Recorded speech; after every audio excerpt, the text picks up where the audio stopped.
of real cultural red meat that President Trump was throwing to the base. There was quite a bit on attacks on DEI, a lengthy section about transgender athletes, and of course the USAID, much of which he was really mocking.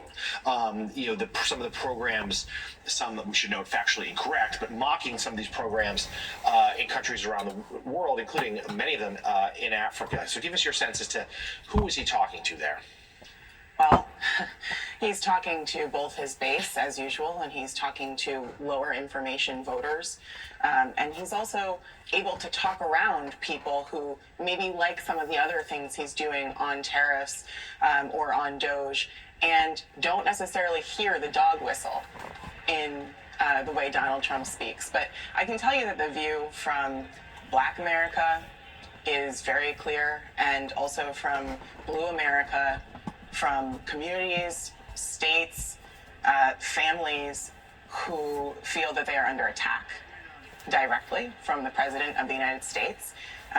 The word woke is often just a word that we use to describe Black people, or now I would include transgender Americans in that.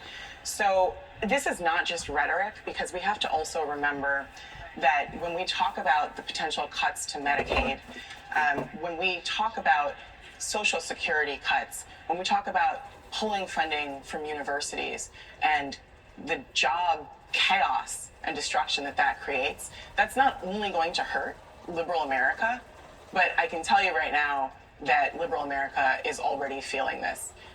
There are a lot of Black Americans who feel throughout corporate America right now that their jobs are not safe. Gay Americans, certainly transgender Americans, liberal Americans who have not maybe complied or been able to keep their mouths shut in academia. All of their jobs are, whether real or not, perceived to be deeply insecure right now. And that's true whether you are an employee at Target, where they're pulling back on DEI commitments, whether you work in a large institution like the NIH. I think the sad part is not only are these all, by the way, Americans, people who live in cities, Black people, transgender people, we too are Americans. So this is wrong. But because the federal government and its workforce has been cast as only in Blue America or only for Black people or non-white people, now the rest of America is going to suffer too. We're already seeing it, which is why the Republicans are too afraid to show up in front of their own constituents now, because you have their constituents saying, farmers, wait a second, what about my crop? I can't sell it to you because USAID is dead, thanks to the billionaire that you put in the White House to sell the government for scrap. So that's what's happening across America. And I think the Democrats are fixated on costs, and that's important. But this isn't just about cost. This is about job security. This is about dignity. This is about stability among people who hire, right? Because there's a lot of people who are unemployed right now, and I can tell you that job market is very tough. So this chaos is not just rhetoric anymore. It's already happening. It's hurting real people right now.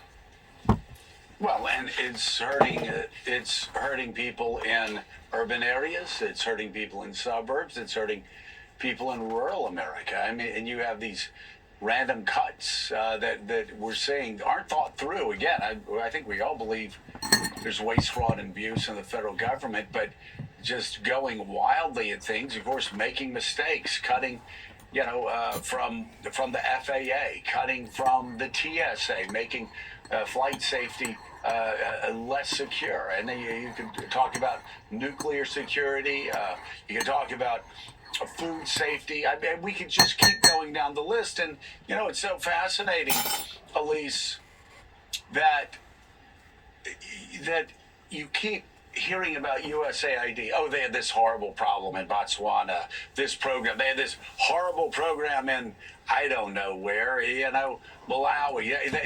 And they'll pick out these programs that will horrify their base. Well, the president and Elon Musk has the power to, if they believe they have the power of impoundment, which I don't know that the Supreme Court is going to determine they do, but if that's their operating logic, then cut those programs that are offensive and not the evangelical programs that your supporters support, not PEPFAR, that was driven by George W. Bush's evangelical faith and saved 25 million lives in Africa, not other evangelical charities, Catholic charities. Again, I say that this whole exercise to quote, own the libs, is actually going to end up, whether you're talking about Medicaid, whether you're talking about cutting PEPFAR, whether you're going to go after the interests and the lives of actually a lot of people who voted for Donald Trump. And Joe, Marco Rubio specifically said that life-saving programs would not be subject to these cuts, that those programs will be preserved. Yet we've seen, at least through reporting, certain famine programs were cut, certain critical healthcare programs were cut. And so they just seem to have absolutely no idea about what they have on the chopping block and what are the essential programs that they need to cut. And I, for one, I've worked at a USAID project in Afghanistan. I'm the first person who will tell you that there is plenty that can be reformed and should be reformed. But the way they've gone about it has just created more chaos and it isn't contributing to cutting the deficit. And so that's what I would ask John Hallman right now. Last night, you heard from Trump a ton of proposals that are just going to cost more money. And the whole shock and awe of Doge has been supposedly to cut the deficit and to cut spending. What is with the practice of cutting spending versus how what he's actually promised? There's a lot in that, Elise. I think it all kind of points to the question you're asking points to. I think the thing that struck me most of all, and it has struck me over the course of the whole first part of this new Trump term, which is to think about the politics of this, which is a whole lot of things that Donald Trump is either doing or talking about doing are just not very popular. I mean, politically, if there's anything to the laws of physics that have governed our politics for all of our adult lives, you would never get up in front of a joint session of Congress and talk in a kind of cavalier way about Social Security and cutting Social Security the way that Donald Trump did. Now, if you really wanted to tackle the deficit over the long term, some would say that entitlement reform is necessary, but you wouldn't stand up and make a mockery of the single most popular program in the history of American domestic policy. And so the tariffs themselves, the attacks on things that are extraordinarily popular, like the VA, the kind of designating Elon Musk the chainsaw wielder in chief, all of that, it's all just wildly unpopular and politically risky. And so it raises the question of what is really going on with Donald Trump here, taking these kind of risks with the economy and talking the way he's talking. And it does get to some fundamental questions about whether he is really just in sort of I don't care mode because he thinks I'm never going to run again, I'm term limited out, I'm not going to have to pay any price, and I don't really care about the Republican Party. Or does he think, well, of course I'm never going to have to run again because I'm just never leaving this place. I'm going to be immune from political consequences in either case. I don't know what the answer to that is, but the rhetoric and the behavior defies political logic. Certainly, there are Republicans who suggest that Donald Trump should run again. We will see. Stephanie Ruhle, thank you so much for getting up for us this morning. We'll, of course, be watching the 11th hour, weeknights at 11. It not only defies logic, but it puts out an image that this is evilly motivated because it's basically attacking the church sector, the godly sector, and that's the very thing that's been suffering all along was the Christians. And why he would want to do this in the way that he's doing it, to me, is wrong. It's absolutely wrong. That's the reason why I said the only way of correcting this problem was basically to default and start all over again. Kind of like the little farmer that planted the crop and only got about half of it up.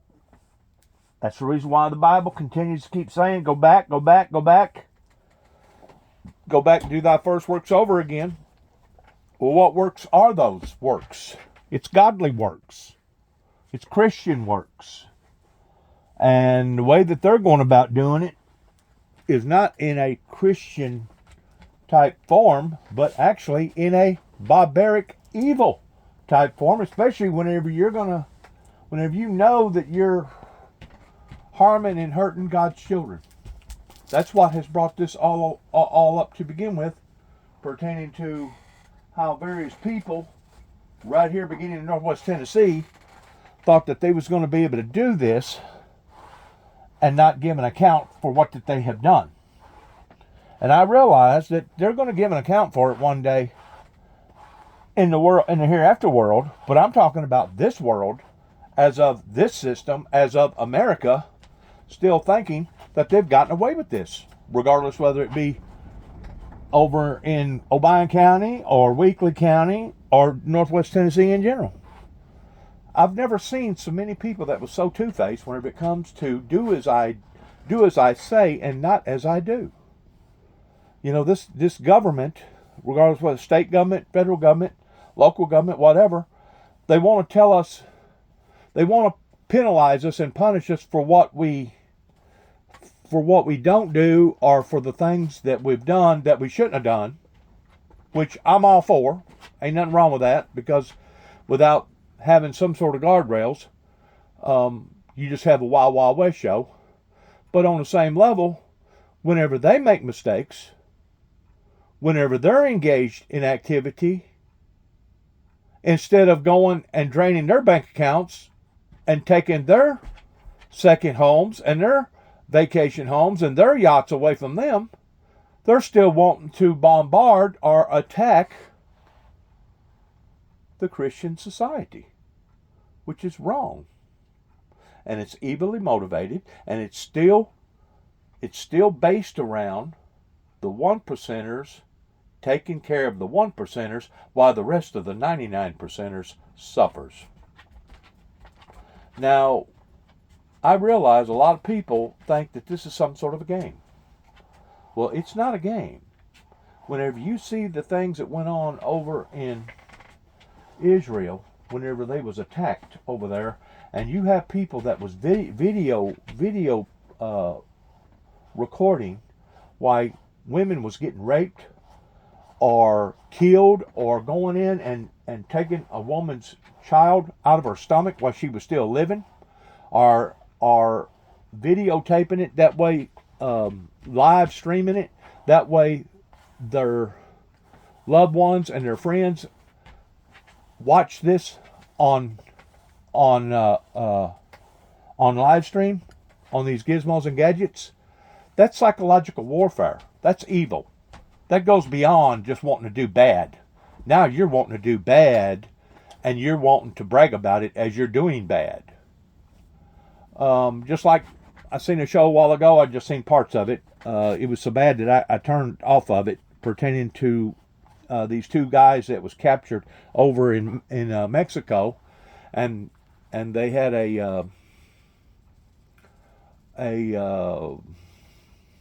I guess it would be called a gang that was involved in wanting to capture these guys and then collect money from their parents and holding them hostage.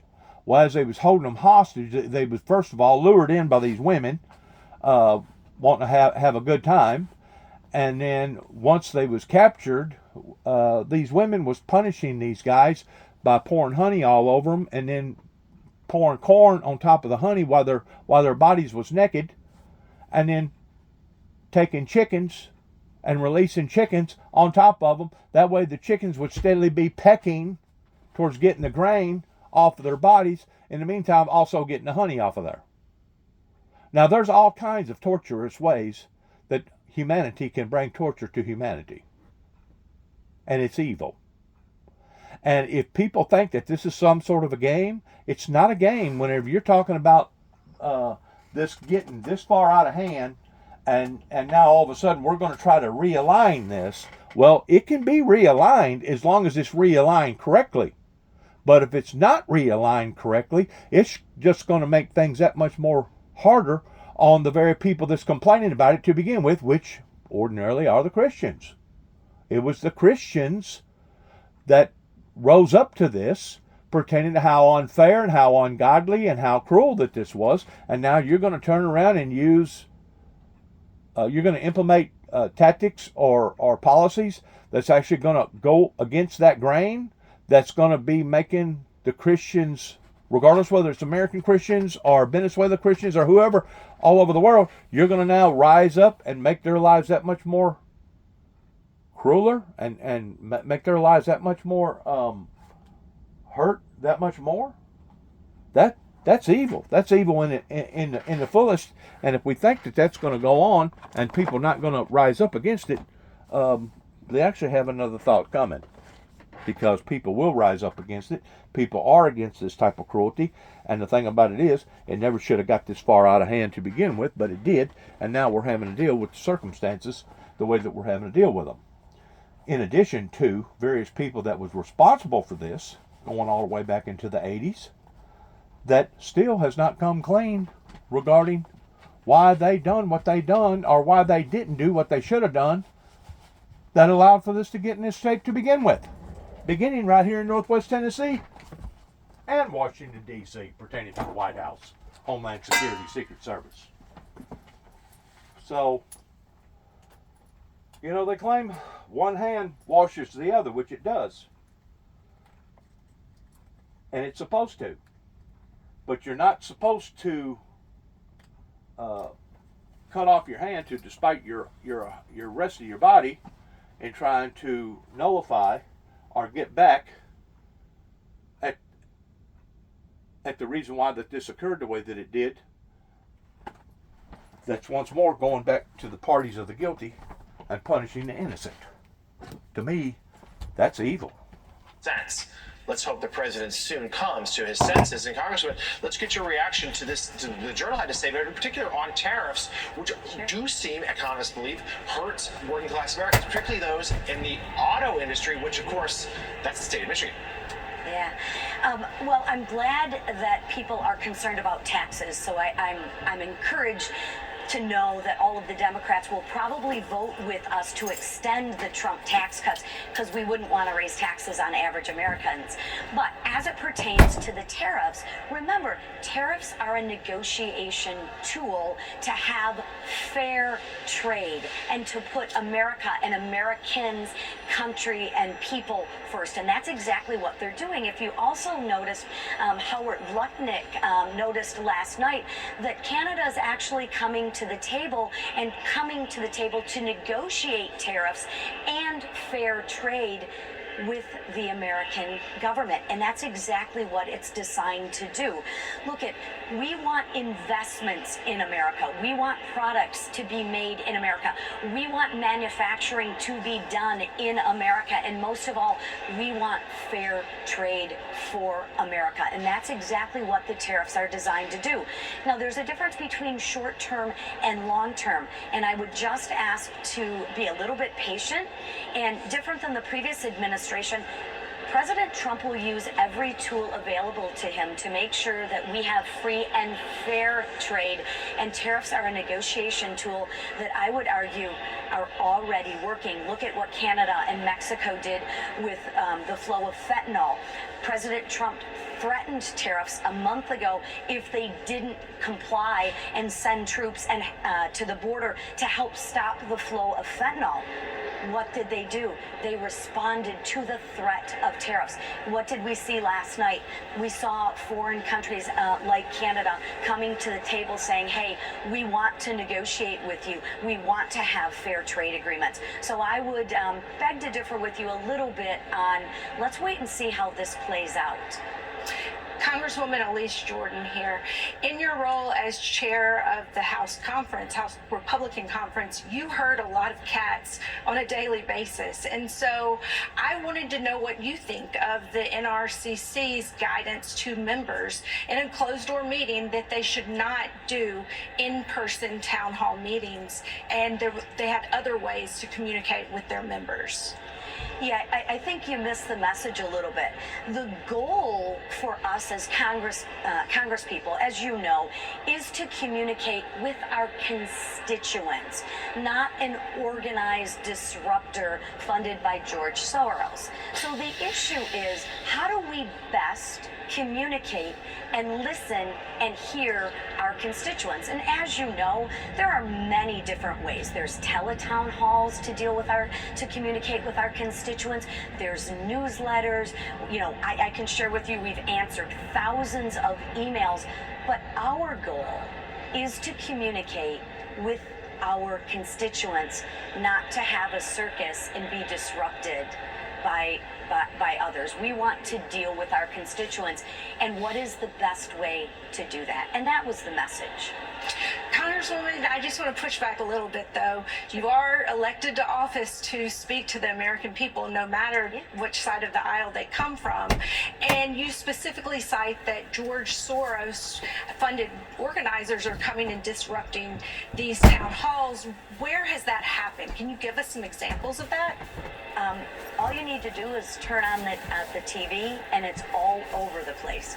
So what I'm sharing with you is, how do we communicate with people in effective, respectful manner where people can actually have a conversation with people and actually hear the issues? Because you're right, I want to communicate with all of my constituents, and I do, but it's hard to communicate with people when they're shouting and they don't let anyone get a word in edgewise. I think there's a little bit more effective ways to communicate, and that's what we're doing, right? We have teletown halls, like I said, we have newsletters.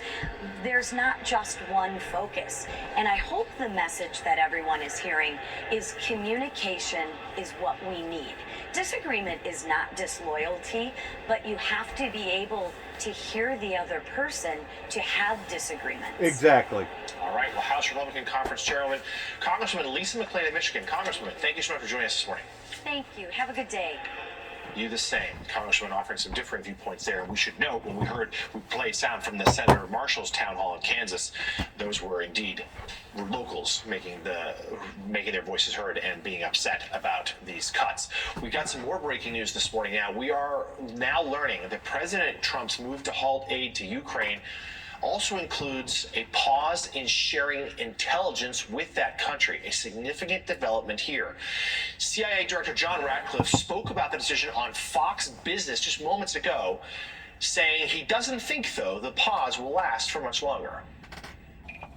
In this case, as everyone saw play out, President Trump had a real question about whether President Zelensky was committed to the peace process. And he said, let's pause. I want to give you a chance to think about that. And you saw the response that President Zelensky put out a statement saying, I'm ready for peace. And I want Donald Trump's leadership to bring about that peace. And so I think on the military front and the intelligence front, the pause that allowed that to happen, I think will go away. And I think we'll work shoulder to shoulder with Ukraine, as we have, to push back on the aggression that's there, but to put the world in a better place for these peace negotiations to move forward. It is interesting. We're hearing the same thing on this news, this breaking news, that we're also hearing on tariffs. The belief by allies of Donald Trump that they're temporary. Let's bring in right now NBC News senior national security correspondent Courtney Kuby. Courtney, and I know you hear this all the time, but if you talk about the issues that are important when it comes to the United States supporting Ukraine, top of the list, obviously, weapons that allow them to push back the Russians. Mm-hmm. But right there, a close second is intelligence sharing, which has been absolutely critical to the Ukrainians being able to fight against the Russians over the last 3 years. What are you hearing about this latest update?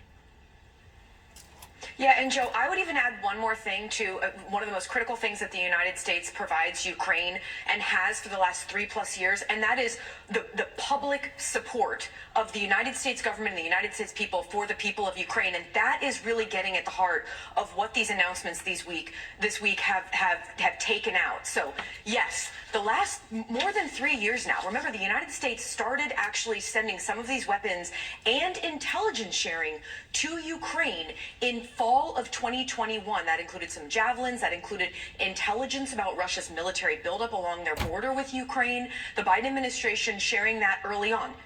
Now, I will say, we all remember this, the Biden administration was slow to start moving weapons in, but even for their critics, you have to acknowledge that the logistical feat of getting billions of dollars of weapons and equipment quickly, literally to the front lines in Ukraine, was a Herculean feat. And it's one that the military takes a lot of pride in being able to do.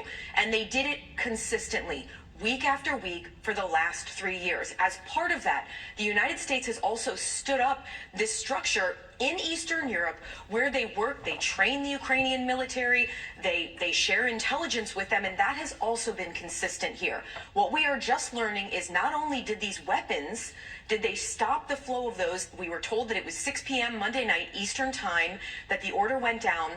And that, Joe, that included weapons and equipment that were literally en route to Ukraine, en route to the region at that time, were stopped and turned around.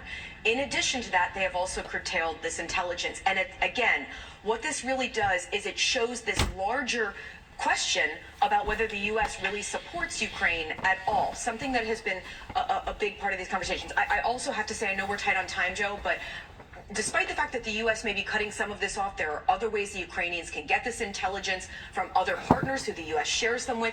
The Ukrainians have a pretty strong intelligence apparatus already, and the allies around them are only stepping up their support in both of these areas. That's great to know. Thank you so much for your reporting, NBC's Courtney Kuby. We greatly appreciate it.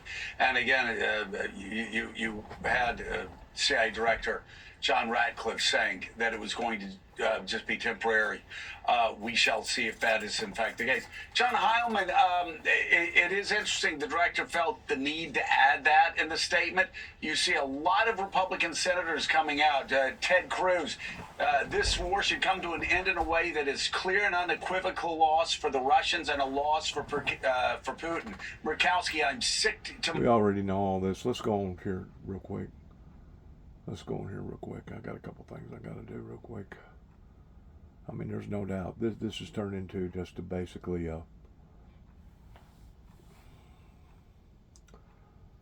anarchy, chaos.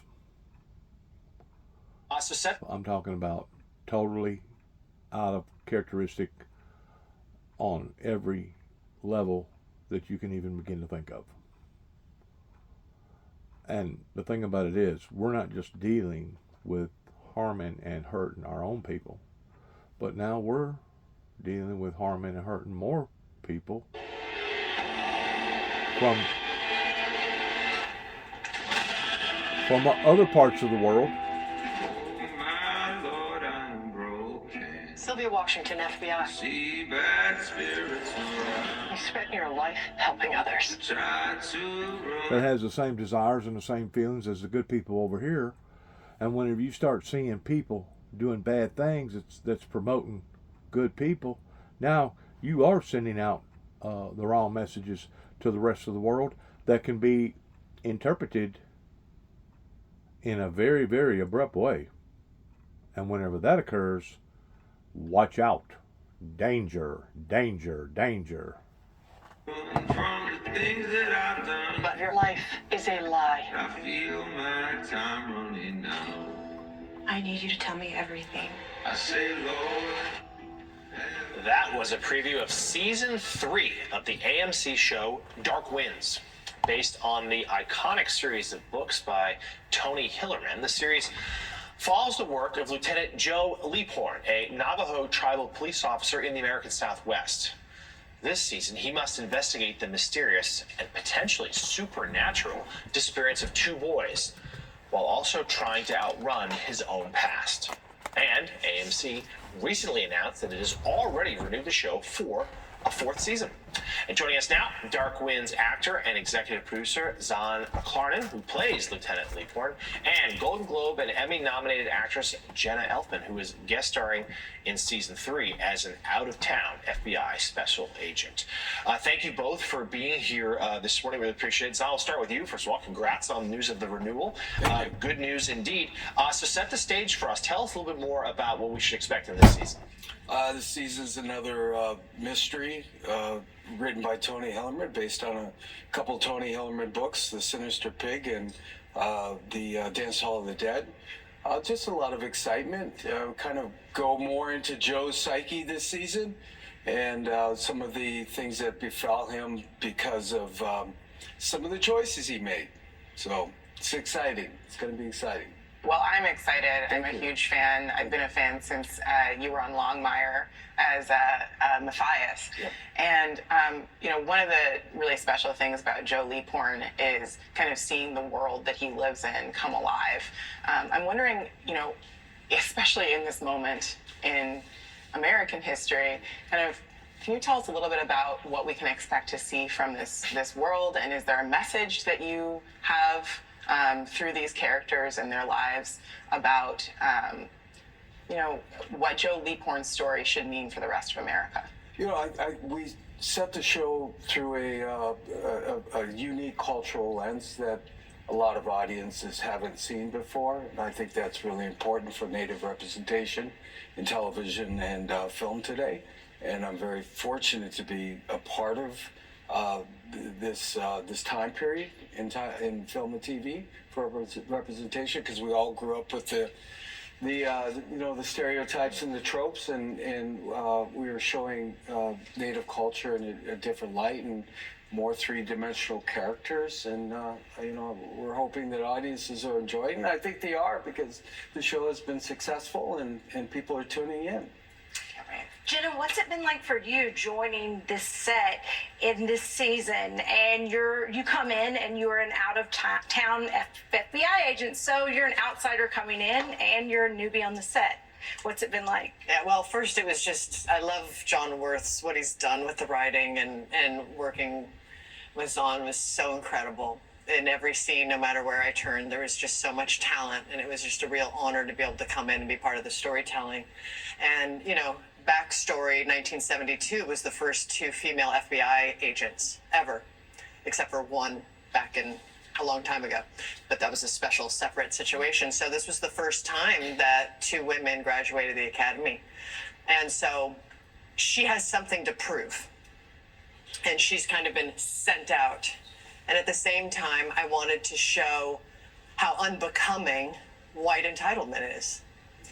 And so it was to just the way she swoops in, but she also has something to prove. So I wanted to bring the subtleties of the collision of those 2 factors happening, and just underneath the surface while we are telling the story. So those collision, but also a collision course with his character. Yeah, So I make him very uncomfortable. So talk to us about that dynamic and the way your 2 characters interplay. Well, I obnoxiously just make myself at home in his storage room with my cup of coffee, and he's like, hello, and I'm like, yeah. So it was very, but she has a very, she's like a hound, and she's a really good investigator, and, she quickly smells something's not right in everything that she's reading, and has no back off, but she does give him the, you're the law around here, so I'm not going to look into you first. The stakes are definitely a lot higher when she walks into my office, and it means I could lose everything that I have, my relationships, my freedom, most importantly. So the stakes are definitely high. I have something to prove and you have something to hide. Yes. There you go. Use that as the tagline for season 3, which premieres this Sunday at 9 p.m. on AMC as well as AMC Plus. Actor and executive producer Zahn McClarnon and actress Jenna Elfman. Thank you both. Thank you. We're looking forward to seeing it. And that does it for us this morning. Thank you for tuning in. We'll see you again here tomorrow morning. Jose Diaz-Balart picks up MSNBC's coverage right now. And right now on MSNBC, full steam ahead. President Trump pushing his agenda in a roller coaster 100-minute speech to Congress. America is back. And our country will be woke no longer. I look at the Democrats in front of me, and I realize there is absolutely nothing I can say to make them happy or to make them stand or smile or applaud. Plus, President Trump's shout out to Elon Musk in the presence of fired federal workers axed by Doge. Also had the Democratic reaction that spanned from signs to shouts. We'll speak with a congressman who was there last night on his party's strategy. And later, trade war reversal. The new development, one White House official is teasing, that's calming oil markets, at least for now.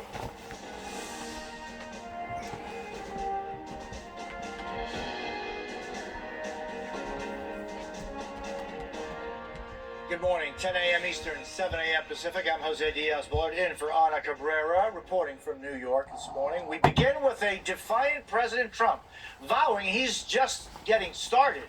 In a nearly 2-hour-long address before Congress, he basked in Republican support, leaned into controversy, and taunted his political opponents.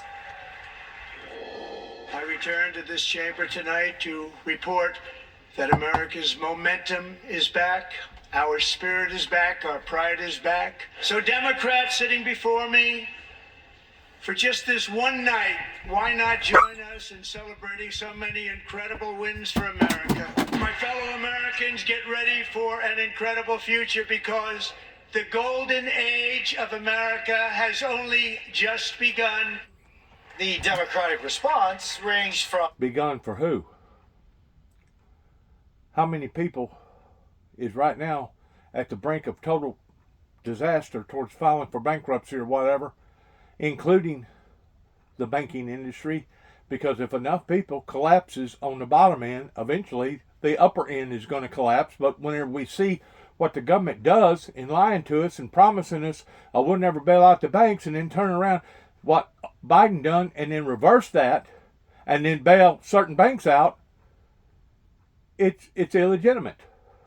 They believe where the president was able to talk about all the things that they wanted the American people to be able to hear from him, the things that he views as successes in his first 6 weeks in office. We, of course, heard him touch on a lot of social, sort of culture war issues, some policy issues as well. Not really any new proposals, policy proposals out of this speech last night that you noted lasted about an hour and 40 minutes. But, of course, the president did talk about the hundreds of executive orders that he's already signed since taking office, addressing things like transgender athletes. He blasted DEI programs, eliminated them in the federal government, and many businesses around the country are following suit with that. He's said that wokeness is gone as a result of him taking office. There were, of course, other issues that he addressed. And I'm going to tell you what makes it so complex is that people like this puts in the mixture, kind of like putting it all in the same pot, of a lot of the things that they're talking about is correct. But at the same time, some of the things that they're talking about isn't correct. But at the same time, the things that does need to be done, that does, in fact, need to be done towards shaving off various people that's basically taking advantage of our system or taking advantage of our government fraud or whatever. But then it's the way that he's doing it. And whenever you mix it all in there together, kind of like throwing a bunch of stuff in a pot, it kind of makes it complex for the average person just to figure out just exactly what's happening here. And that's where people such as myself come into play towards telling people, hey, watch out, what you're doing can be interpreted as being evilly motivated, especially by your own people, especially whenever the working class and the poor class is already hurting, the 99%ers, and now all of a sudden you're going to do this that's going to bring that much more misery into their lives. And of course, the people that has been fortunate enough to build their bank accounts up, the people that has been fortunate enough to build up their 401ks, their retirements or whatever, well, they're going to be able to get by on easy street, smooth sailing, while the rest of us suffer.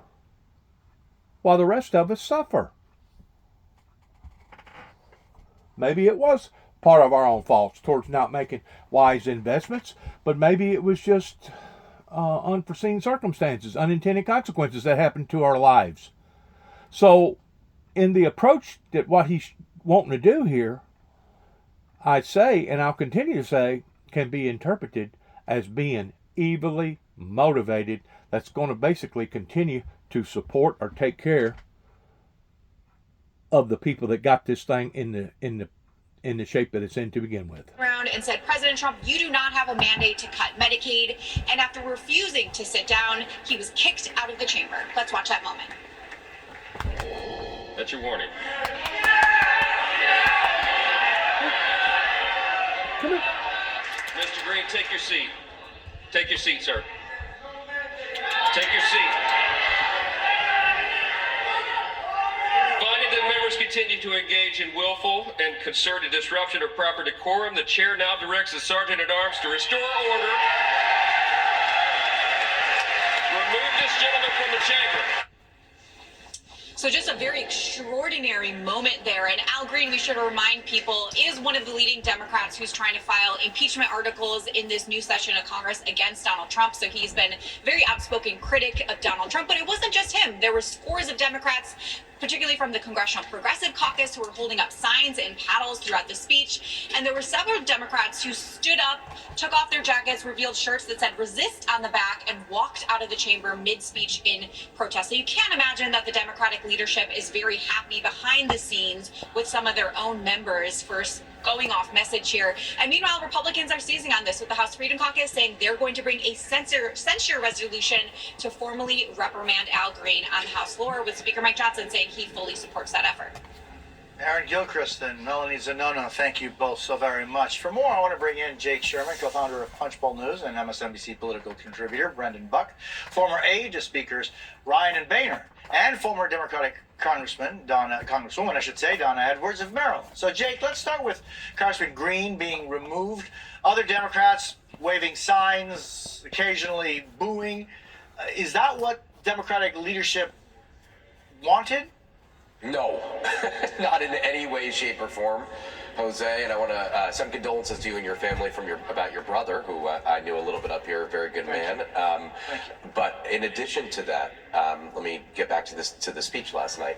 They wanted no disruptions, Jose, zero disruptions. They wanted to have Trump be the focus and his message be the focus, and to highlight, in their estimation, Jose, what they think are the bad policies of Donald Trump. This was anything but that. They had Al Green waving his cane and standing up and screaming, not listening to the speaker or to authorities until he had to get kicked out of the chamber. They had members hissing and booing at multiple occasions. Listen, the State of the Union is not the event it used to be. Or speeches to Congress are not the event they used to be. They're reflective of today's politics. But the leadership sent out a message kind of late yesterday that they should just sit somber during the speech. They didn't really do that. I mean, they did hold up signs. They again booed and hissed. But I cannot imagine, and I've been getting texts all morning from Democratic members about this, there are not many Democrats who are happy with how they acted last night, how some of them acted last night at this address. Donna, what do you think voters wanted to see last night? Well, I have to tell you, it was pretty startling to look at the House floor. I understand the frustration that many Democrats feel with this president. And I think Jake is right. I mean, the State of the Union has changed so tremendously and dramatically over the last several years with many of these protests. There were protests against Joe Biden. I think for voters, mostly voters wanted to hear about what their major concern is, the economy, and around their kitchen table, how they're spending their money and how much things cost at the grocery store and in the economy. And I don't think they got a lot of that, sadly. It was a focal point of the campaign, but it certainly was not the focal point of the president's address last night. And I think some Democrats were expressing frustration with that, in addition to all of the cuts that have been made that have taken a real sledgehammer to the federal government. And Brendan, what do you think the impact is from last night's address? Donna was talking about the focal point. What do you think the focal point people will be remembering going forward?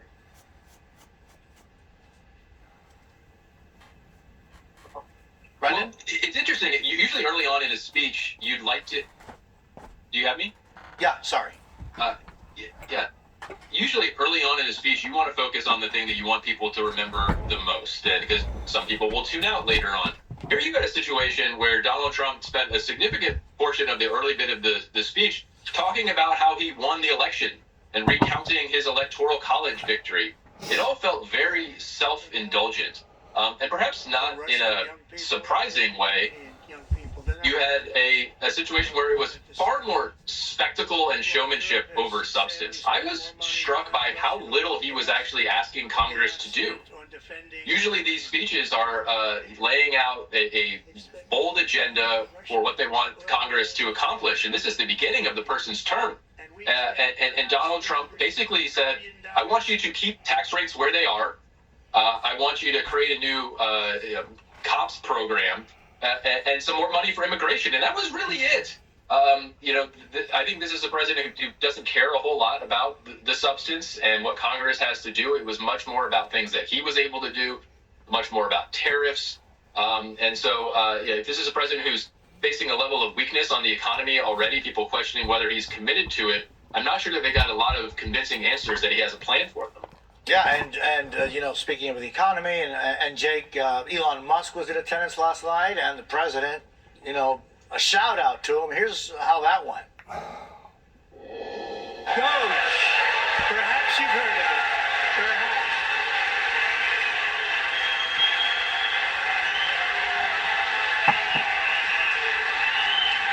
Which is headed by Elon Musk, who is in the gallery tonight.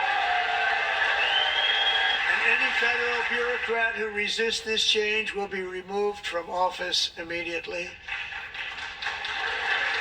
Because we are draining the swamp. It's very simple. And the days of rule by unelected bureaucrats are over. Jake, it appears that the Trump-Musk partnership is still going strong. Still pushing along, yes. And don't get me wrong, a lot of that I agree with. A lot of that needs to be dealt with on a very abrupt way. And whenever some people say, well, this isn't normal, well, no, it's not normal. It wasn't normal to let this thing slide into $36 trillion, and the people just now waking up to the fact that, hey, obviously this thing's been on autopilot or been on cruise control for too long, and because of it, it has led us down this road that is going to affect our children and our children's children and possibly even their children. So whenever people want to speak out and say, well, this is abrupt or this is abnormal, it is. It is abnormal. It is abrupt. But there is also ways that you can do things to make it look or to make it be not as abrupt or not as brutal pertaining to a government defaulting, because that's the only way.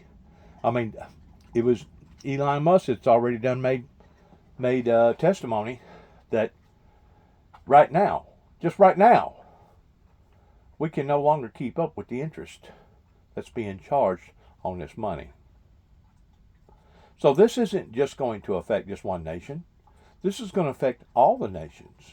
And unless we're willing to come together in an agreement,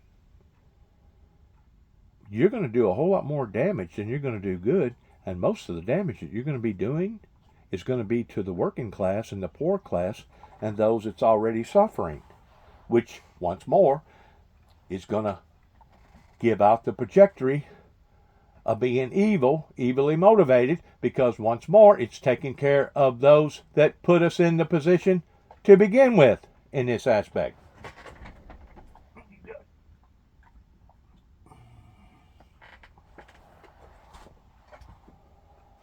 In other words, it's still the blind leading the blind.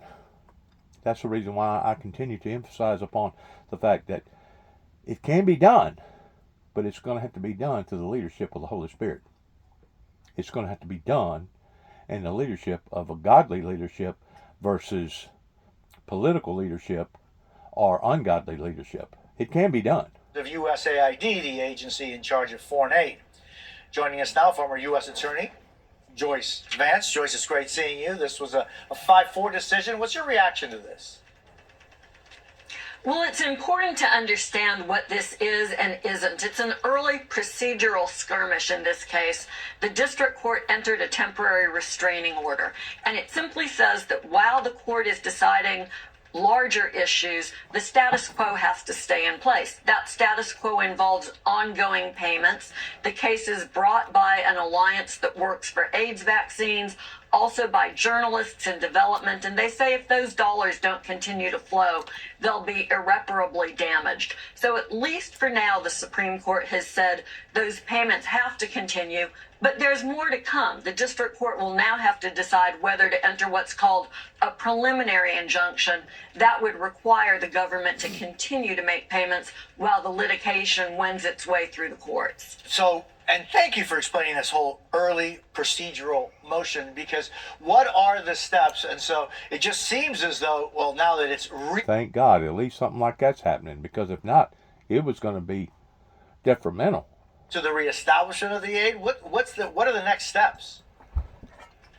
Right. One of the arguments that the plaintiffs make is that it's difficult to start and stop. It hinders delivery of services. But the 4 justices on the Supreme Court, Justice Alito wrote the dissenting opinion, who say that the court erred by ordering the aid resumed, said this is really less like an early procedural stage in the case and more like a somewhat later stage, because the government is being forced to pay out money that it won't be able to regain after the fact. And their objection to this ruling hints at what comes next.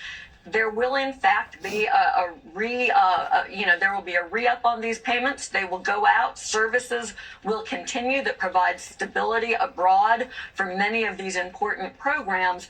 But the point remains, and this is what the litigation will focus on in this next stage, the preliminary injunction. Should the government have to continue to make payments while the litigation over whether Trump's orders ending it are legal or not, should those payments continue to flow? Joyce Vance, thank you so much. Appreciate it. Up next, we'll speak with Democratic Congressman John Garamendi of California about his party's response to the president's speech last night. Plus, NBC News watched the address with 4 fired federal workers. What they made of it. What's going on here? That Trump ran through Congress without one hearing. So here we are. It's going to be a major issue. We're going to fight this fight for the working men and women, the folks that are on the truck drivers, the folks that are working construction, the nurses, the teachers. And Congressman, yesterday, the president, among the many things that he essentially promised, was that he was looking forward to balancing the budget. Do you think that that's a possibility? Absolutely not. He and the Republicans always talk about the deficit, about balancing the budget. And in fact, that is exactly the opposite of what they did. In 2017 tax cuts, they put a $5 to $6 trillion addition to the deficit. And they intend to do exactly the same this time around. It's all happy talk. It does not happen. And in fact, the exact opposite has happened. It's wishful thinking, is what he's saying. In other words, it's reached a level now that we have already done crossed over the Rubicon. And they're still trying to make waves in pretending, acting, giving out bad information that the deficit can still be balanced. And these are the things that our politicians prior to this politician have been involved in, regardless whether it was Republican or Democrat.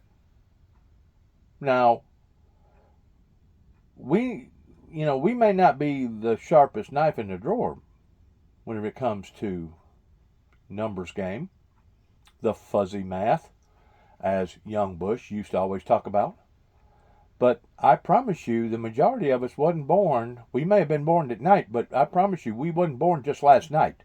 So we can see through all this sleight of the hands pertaining to trying to pretend one thing, but in reality is something completely different, which once more puts out signals to not just the American people, but the rest of the world that you're bogus and you're phony. And this is the very thing that has got the American people into trouble that it's gotten them in to begin with. It's horrifying. This travesty that has occurred is absolutely one of the worst events that could have ever happened to the American people, including the Indian Wars, including the Spanish Wars, including the Vietnam Wars, including the Civil Wars, including the Revolutionary War, including World War I and World War II, all combined together. This is got to be the worst event that has ever happened to the American stance of the sovereign citizens of this great nation. Because it is passing down a burden. It is passing down a stumbling block to the next administration, to the next generation, and to the next generation. And we want to act like that we're concerned about the suicide rate and the drug overdoses. Well, this is the very thing that's pushing the suicide rate and the drug overdoses over the edge towards people taking their lives, because they know what's going on in Washington, D.C. is a bunch of hokey-pokey bullshit. It's all hokey-pokey stuff. Lying. Not telling the truth or telling half-truths. Being misleading. Manipulating. You know, whenever I first got involved in the auto body industry, basically starting with my dad right here in this Northwest Tennessee area, towards working on cars, painting cars, doing stuff. Basically, everything at that time was made the American Standard way, still using American Standard wrenches, 7/8, half inch, 5/8, 7/16, whatever, of full-fledged frames. It didn't matter if it was Lincolns, it didn't matter if it was Cadillacs, it didn't matter if it was trucks. Of course, we know that trucks ordinarily still has frames underneath them. There's a few of them that don't, like your Honda trucks, and some of your other trucks basically has unibody type frames underneath them now instead of full-fledged frames. But whenever I started doing the business, if you just got it halfway right, people were satisfied. You know, let's say the lines didn't match exactly on the bottom as they did on the top, because you basically had anywhere from 4 to 5 millimeters, and the fender was maybe too far forward or too far back or whatever, and maybe you didn't have the frame just right. And as long as the thing operated, go down the road halfway decent, even though it was wearing out tires all the time, more than likely people put up with it. But it was whenever the Europeans started making their vehicles a whole lot more tighter, changing from the standard to the metric system, and now everything was being tweaked. It was being realigned, I guess would be the right word. And from then on, the public got real smart in identifying not just the gaps, not just whether or not it was wearing out tires, but they got real smart in, hey, this door don't match this fender, this fender don't match this door. And that's whenever the public become very, very prestigious, whenever it comes to having things exactly right. Perfect is what that they was looking for. They was looking for perfect. In other words, the public wisened up. Took them about 20 years in the exchange of evolving from the standard to the metric, going from the standard to the European model concept, but they did evolve. And now it's routine. If you have a vehicle worked in an auto body facility, they expect for it to be perfect. They expect for it to be just exactly identical to the manufacturing standards of what that vehicle is supposed to be like whenever it come out of the factory. No ifs, ands, buts about it. You may be asking yourself, well, where are you going with this? Where are you going with this? Well, what I'm saying is the public in general hadn't just wisened up to paint jobs not matching, or the alignment of a vehicle in wearing out tires inaccurately going down the road, but they've wisened up to a lot of things, just like politics. And people can see this stuff. They can understand this stuff, and they can see the hidden agendas. The Democrats decided to be polite and to not engage in demonstrations of one sort or the other. I think much to the disappointment of press that really wanted to see some sort of a circus. We did have one of our colleagues did speak out. Al Green has traditionally done that. He did his thing. He was escorted from the floor. The Democrats made a decision that we were going to be. You know why? You know why? Because they're all guilty. They're throwing the blame. They're casting the blame, burning the candle at both ends, basically burning it in the middle and throwing it from one side to the other is what they're doing. And basically, it's going to come to the point that they can no longer throw the blame off on another party because it's both parties' fault. When you are taking taxpayer dollars and you're not working for the federal government and you are double dipping. That is this administration. I really don't feel sorry for them. They should get back to work for the American people like President Trump and this administration. What do you make of that message, Congressman? Well, it follows very, very directly with Trump's own policy with regard to veterans. Remember when he was in France for the D-Day celebrations, he basically said, well, those are losers. Those are suckers. And he was referring to the dead that were in the ground there and the burial and the cemeteries. And it's very, very clear that he has no use for the veterans, although he's certainly willing to give away their particular opportunity. We've written laws here that give veterans the first opportunity. Absolutely. Absolutely. And they have done good service. Absolutely. Both when they were in the military, serving this country, and now that they have these government jobs. Good for them. We should be honoring the veterans. Absolutely. And her comments were totally outrageous. She ought to have a different job, and perhaps she ought to go see what the veterans are actually doing. Trump is decimating the government. And Jose, you're familiar with this. He is operating by decree. He is ignoring the normal laws, the actual laws that deal with how you downsize the government, how you restructure the government. There are laws in place. He is doing exactly what Maduro is doing in Venezuela. That is ignoring the Constitution, ignoring the laws, and operating by decree. That's what a dictator does. He has, 80-some executive orders. Those are decrees. Those, in almost every case, override and ignore the law and the Constitution.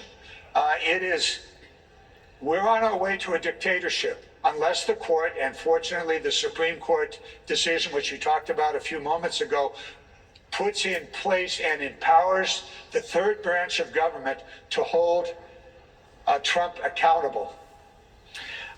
Congressman, I certainly respect your thoughts and comments on there. I would just say that... and she... From what I heard, I didn't hear all of it, but from what I heard from the lady talking about double dipping, that's exactly what I'm talking about. Burning the candle at both ends. Throwing the blame. If the Republicans was in power right now, they'd be blaming if the Democrats was in power right now, they'd be blaming the Republicans. Just like the Republicans right now are blaming the Democrats. You can't get nowhere with this. You got both sides playing against the middle, and you know who's getting hurt? The working class. The one percenters. And you know who's not being punished? The ones that got it in this trouble to begin with, pertaining to our politicians. You don't see nobody going in and foreclosing and taking their homes and their vacation homes and stealing, or taking, not stealing, but taking their bank accounts away from them. So the guilty is still not being punished. And at the same time, you're punishing the innocent. And you call this justice? This ain't justice. This is madness. This is evil. Texas Democratic Congressman Sylvester Turner has died. Turner was the former mayor of Houston who was just elected to longtime Congresswoman Sheila Jackson Lee's seat in November. Back with us from Capitol Hill, Melanie Zanona. Melanie, what more do we know? Yeah, this is some really sad news. We're going to go on here. Sorry about his death. Let's go on. There's bigger fish to fry here. Let's go on. Let's move on. Let's move on. Oh, right here. Back up. Back up. These are officials talking here.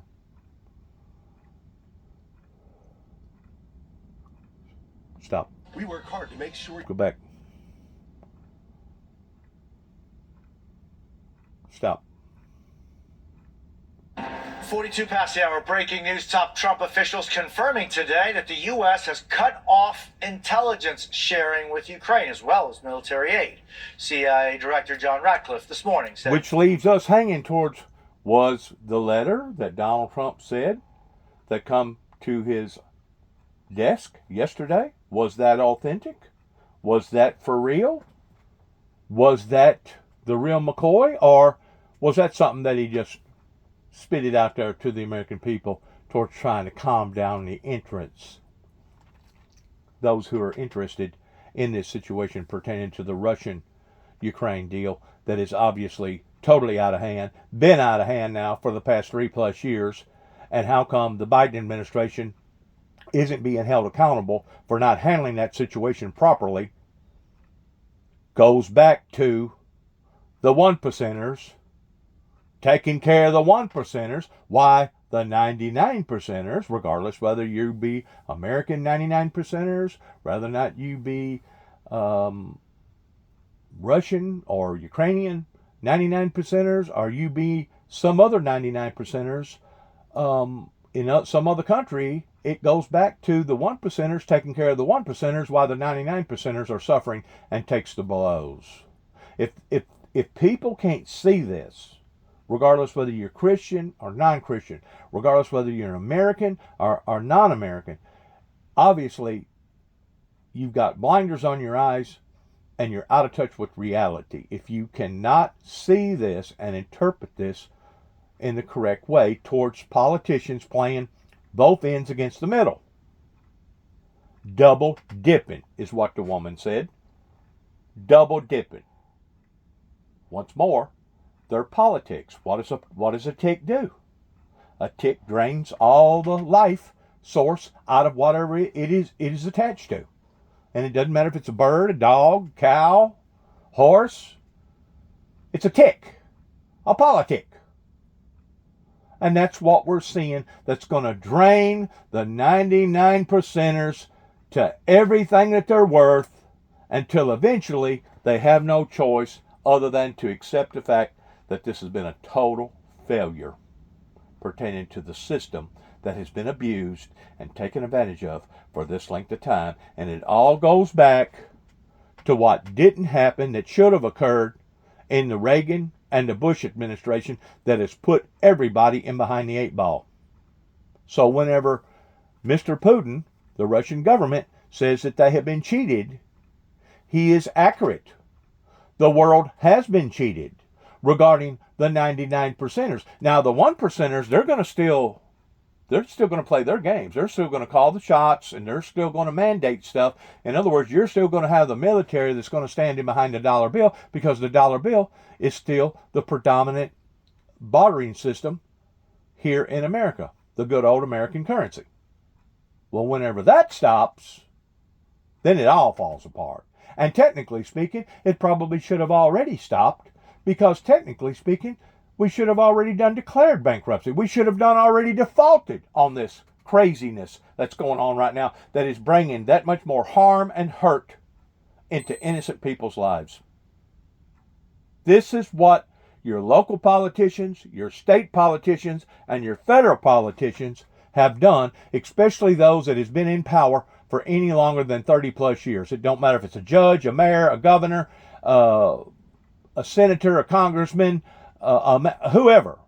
If you're associated with the system, don't matter if you're a dog catcher and you've been a dog catcher now for 30-something years and you've been raking in the money and you've been getting fat all this time, you're part of the problem.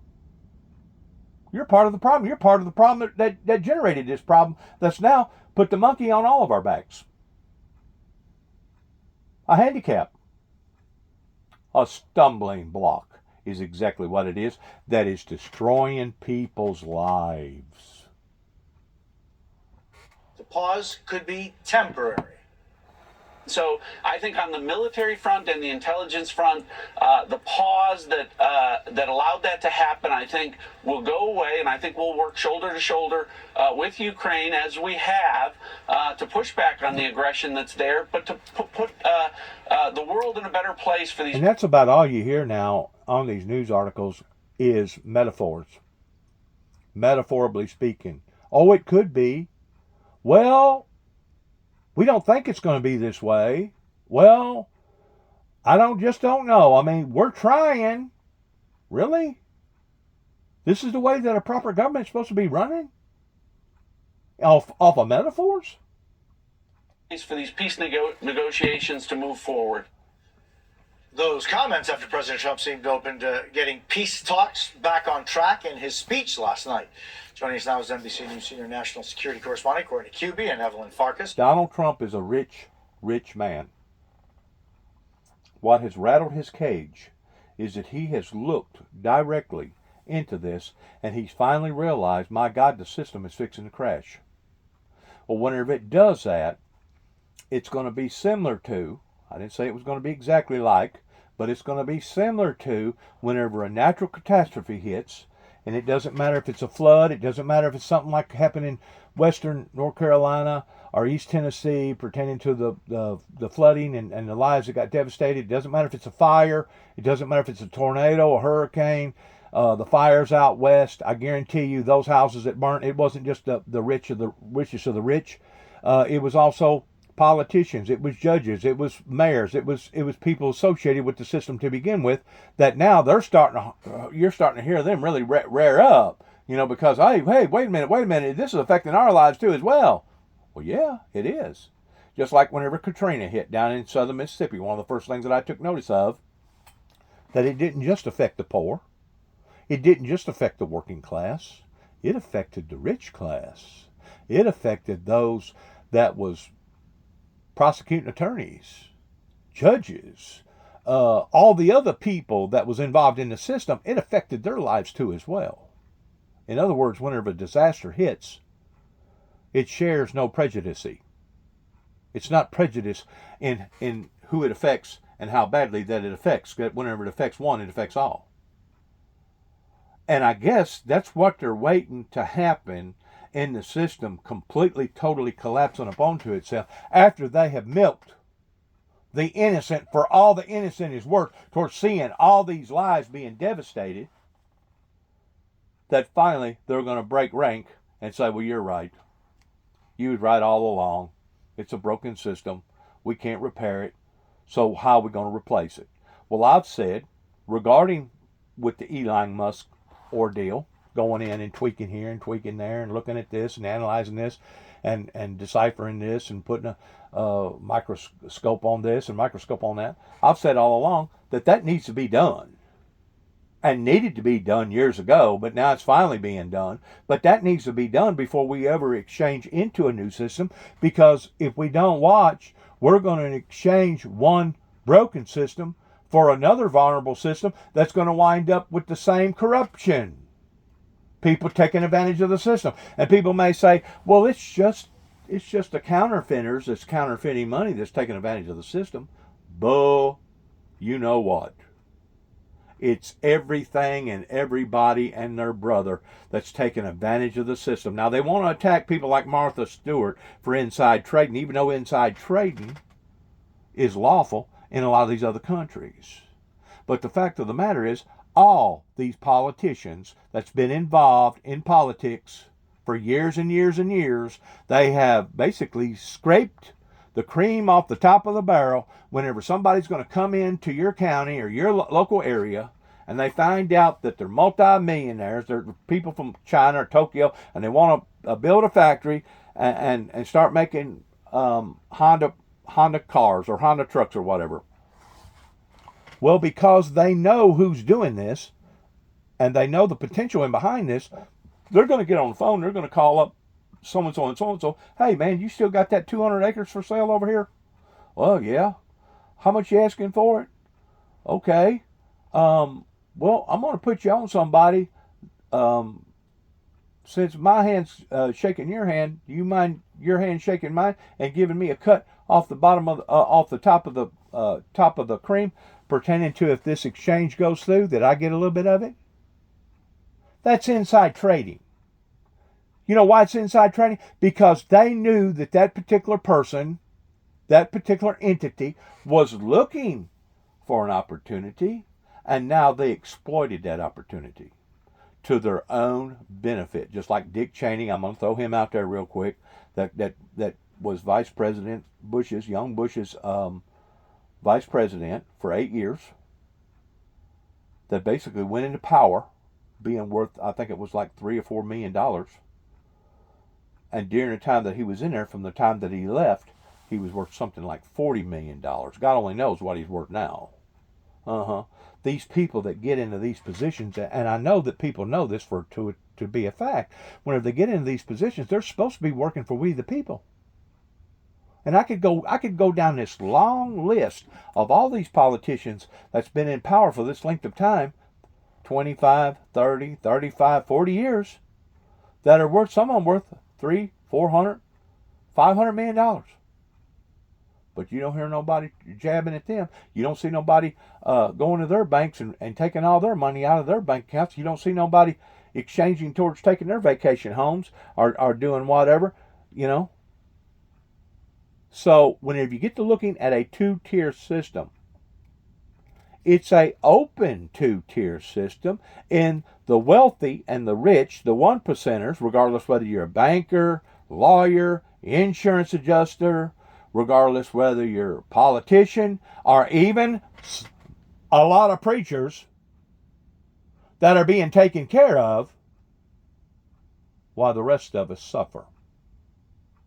While the rest of us suffer. And to me, other than I'm double dipping and burning the candle on both ends, it's evil. Because they know what's happening. They know how many lives it is affecting in a negative way, destroying people's lives, and they're still allowing for it to go on. Now, you wonder how come the Democrats last night did not get up and applaud over one thing that was said. Not one. You know why? Because they're guilty. They're guilty, but the thing about it is, so is the Republicans. And it may not be the people that's in charge right now. Of course, there was a lot of them that's guilty of the whole thing, because they have been in power for 25, 30, 40 years. But the Republicans are just as guilty as the Democrats. This thing has gone south, folks. This thing has gone sour. And it really started during the assassination of Kennedy, whenever our politicians started giving the farm away. And that's whenever they basically started allowing for the government to be hoarded out. And the reason why I say that is because it wasn't just your rock and roll. It wasn't just your Woodstock. It wasn't just the Beatles and Elvis. It was people coming in and taking advantage of the system, knowing good and well that some of them families in some of these bigger metropolitan areas have been raising 5, 6, 7 generations off of welfare and food stamps. This didn't just start last night. This didn't just start yesterday. This has been going on for quite some times. And it's not just the federal employees, it's the state and the county employees. They're all guilty, including your bankers, including your lawyers, including your judges, including your insurance adjusters, that has set back and allowed this thing to get in the shape that it's in. While the 99%ers suffer, you got to look at it towards an ecosystem of the bigger fish consuming the little fish. Well, whenever there ain't enough little fish to consume, then the bigger fish starts eating on the same size fish, and then you still got the sharks and you still got the whales that's still eating on those fish. Well, it's just a cesspool. It's a cesspool, and eventually, whenever the sharks and the whales start eating on one another, then they'll finally admit, oh, well, the system's broke and we can't repair it. We're just going to have to default and start all over again. In the meantime, look at all the millions and millions and millions of lives that suffered on account of that type of technique. It's evil. It's evil, and it needs to stop. And we, the people, are the ones that's going to have to stop it. Take these politicians that's been in power for this length of time, that has put us where we are, and get them the hell out of there. Vote them out and put good people in there that can stand strong in holding these people accountable, and yes, rebooting or restarting a brand new system. You know, from time to time, you got to evaluate. You got to evaluate what you got. Kind of like Walmart, they'll have a big a thing where they evaluate everything in the store. I don't forgot now what they call it. But it's basically a realignment. You're reassessing the things that you have, the things that you shouldn't have, the things that are basically out of season. That's basically, you're going to have to, you know, they put stuff on clearance for a reason. Usually the reason why they put it on clearance is because they're fixing to do away with that particular vendor, and now they're going to put the same product back on the same shelf. It's just going to be made by a different person, and because of it, we need to get rid of all this old stuff and let's put the new stuff on there. Okay. It's just like anything else. Out with the old, in with the new. And occasionally, governments, regardless whether it's county, state, or federal, needs to go in and do a clean sweep. And get out the crooks. Get out those that obviously was burning the candle on both ends, that was double dipping, that allowed for this to get in the shape that it's in to begin with. Former Assistant Secretary of Defense and Executive Director of the McCain Institute. So, Courtney, President seemed willing to, I guess, move forward on that joint venture on minerals in Ukraine, but it's called recalibrating. Is what Still sending weapons. They were flowing weapons and is what we use terminology in the auto body industry towards getting it back in line.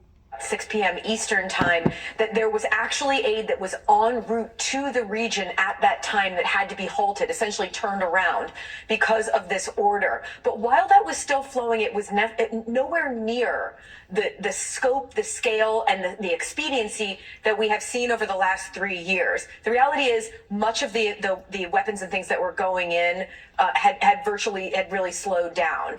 That being said, the White House, the Trump administration announcing that they are pausing the shipment of weapons and equipment and the sharing of intelligence is sending a huge signal to Ukraine and to allies around the world. This appears to be a part of the negotiating tactic that President Trump and those around him are using as a way to get Ukraine to the table, to get them to sign this minerals deal. On a practical level, yes, Ukraine still does need U.S. assistance in the form of weapons and equipment, but European allies are stepping up and trying to fill as much of that gap as possible. And when it comes to intelligence sharing, yes, the United States has been sharing intelligence with them since before the invasion. You'll recall in fall of 2021, when U.S. officials were sitting down with Ukrainian officials and saying, look, we are seeing a huge buildup of military along your borders. You need to be concerned about what Russia is doing. That has continued apace. In fact, in many cases, it has stepped up. But even if the United States is not unilaterally sharing intelligence with Ukraine right now, allies are doing so. And the U.S. has allies who the U.S. shares information with that could then send it on to Ukraine. So on a day-to-day basis, Ukraine is still getting much of the intelligence they need. A lot of this is really just showing the world that the United States is pausing this right now. Courtney Cubey, thank you very much. So, Evelyn, It's actually showing the world in just exactly how sorry a group of people can be towards leaving somebody hanging. Which, you know, if you leave them hanging long enough, after supplying them these supplies to be able to defend themselves, they're not no longer going to be able to defend themselves, which is going to turn into nothing but a blood slaughter. How freaking evil is that? Talk about the lesser of the two evils. My God, this is negotiating strategies?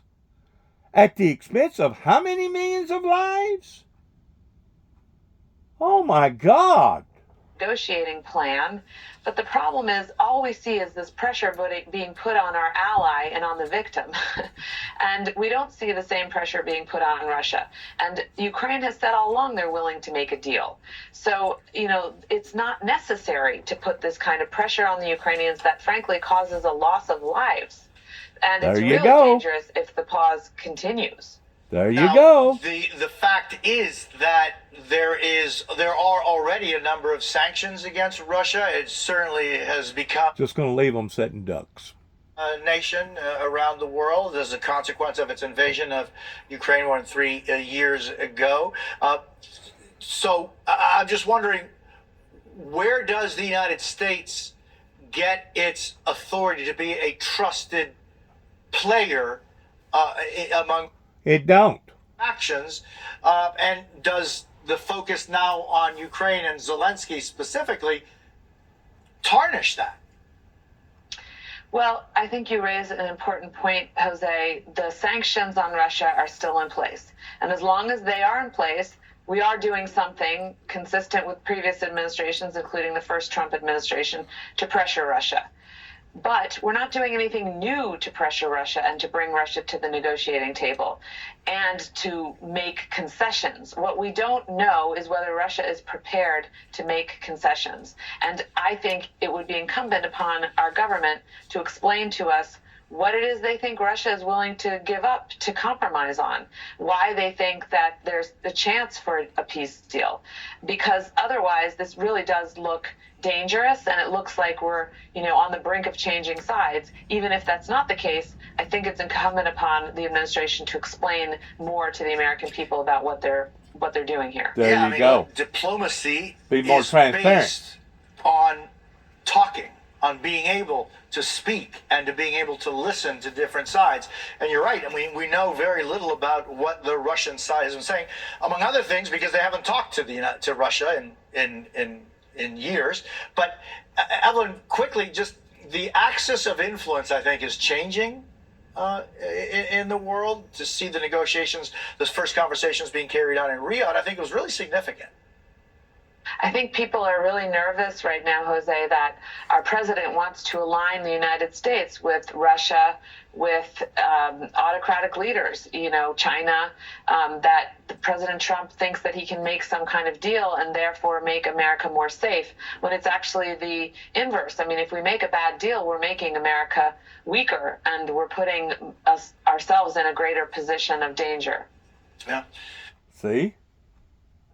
That's what you get whenever you're not true and you're burning the candle on both ends. You're basically double dipping. That's what occurs. City policies. We're going to take you there live after a short break. But you talk about the lesser of the two evils. Wow, you're just gonna shut off any type of aid or any type of assistance to a group of people, knowing that you was in fact their lifeline. How cold is that? That would be like you adopting a dog or a cat or even a human being, a baby. And then once you get into the adoption, it's like, well, I didn't want to do this. This ain't what I really wanted. And you take the child and you throw the youngin' in a dumpster somewhere, or you take the animal and you throw it out to where somebody else has to attend to it. How cold-blooded is that for people to make a decision in doing that? You would have been better off to have never obligated yourself in taking that child as a foster child, or going to the extremes of getting an animal, and now all of a sudden you're going to abandon your responsibilities. You'd have been better off to have never even opened up your mouth toward wanting an animal, because first of all, you're not going to be responsible in taking care of the human or the animal, and second of all, that's awful cold-blooded in saying one thing and doing just the very opposite. That's called hypocrite. And you wonder how come the forces of nature is not cooperating with the American land, pretending to see all the natural catastrophes that continues to be for us to be ravaged by and be bombarded by, until the American people is willing to stand up to this type of cold-bloodedness. I'm just afraid that we ain't seen nothing yet whenever it comes to the forces of nature being out of sync or being imbalanced. Because the more imbalanced that the people become, regardless whether it's the American people or whoever on whatever continent, the more imbalanced that Mother Nature becomes. And if you can't figure that out by now, obviously you don't have common sense whenever it comes to being in the right form of reality, because we think that we're the ones in control down here, and we're not. I don't care what government, I don't care what status that you have, I don't care if you're a judge, a minister, I don't care if you're a president. We are subservients to the Creator. We are to be loyal in how that we treat each other and how we are good stewards to the planet. Whenever we start getting that out of tune, going back to that ecosystem, you can expect the unexpected, and you can expect the things that has been happening to the world.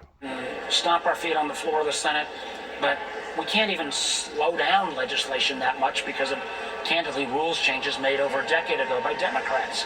So we can say we're going to support you on bringing lawsuits.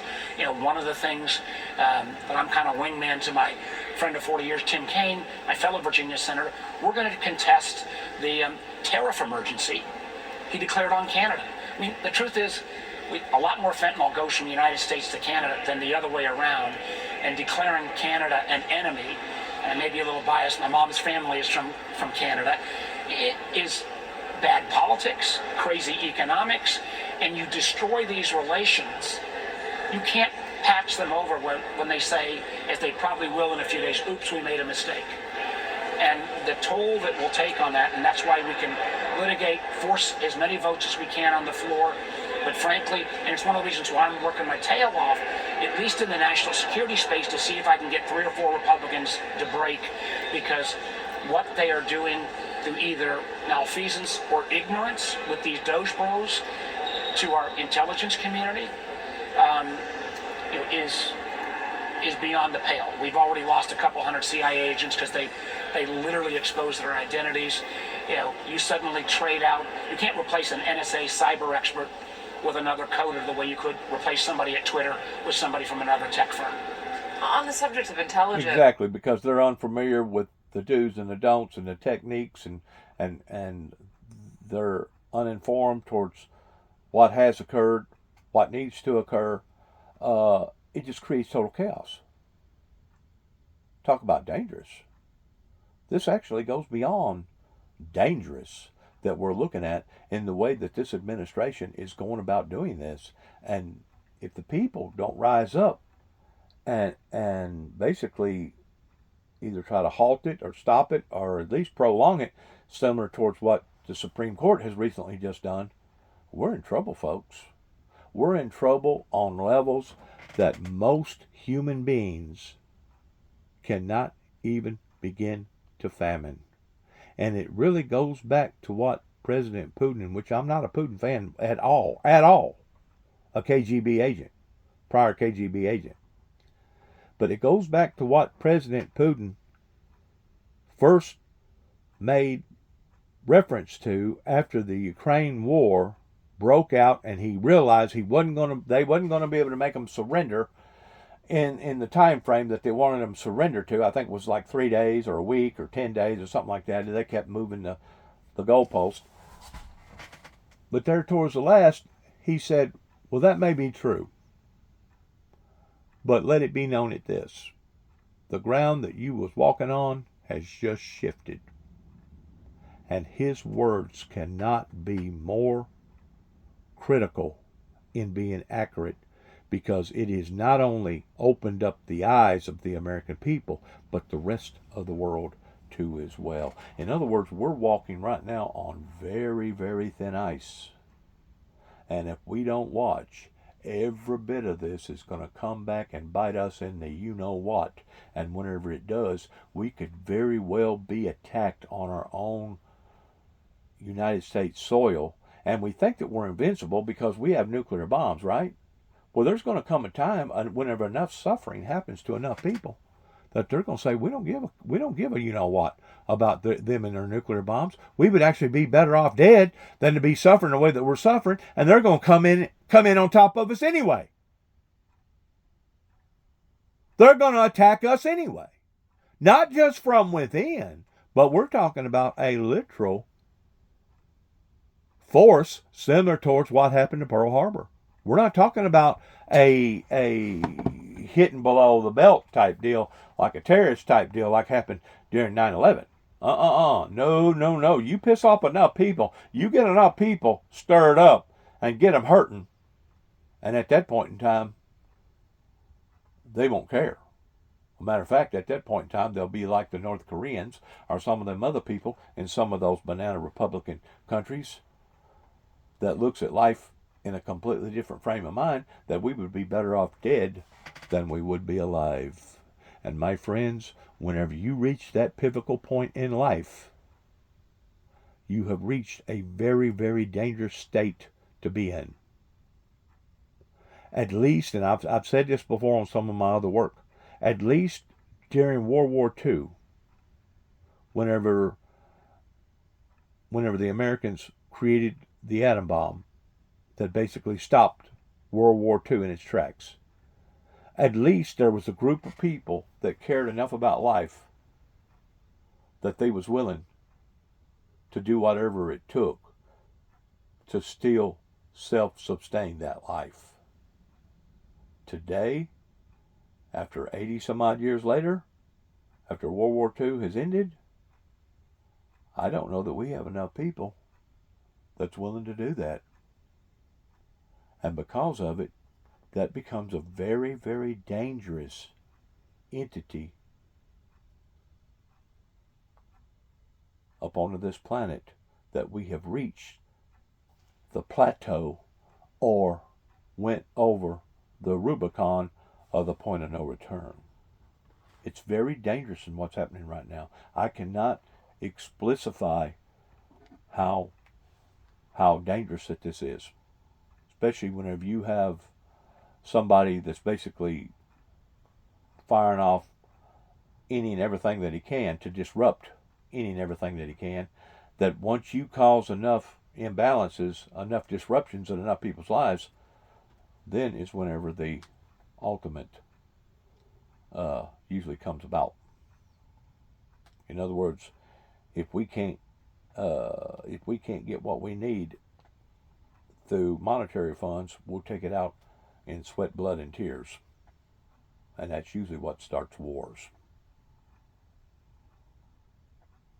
My fear factor is this: have we reached a point in society to the degree that death does look more predominant than life? Are we willing to basically exterminate ourselves over this type of madness? That, once again, the core of origin began in the late 80s and the early 90s with the Reagans and the Bushes. This is total madness. And if the people, not just the Christian people, but the people in general, don't grab the bull by the horns and recognizing the areas that we're dipping off into, I'm just afraid that once it starts, it may not end. And you talk about sad, you talk about suffering, you talk about endless pain. My words cannot express the depth of suffering and pain and agony that we could all be experiencing if this does not change course.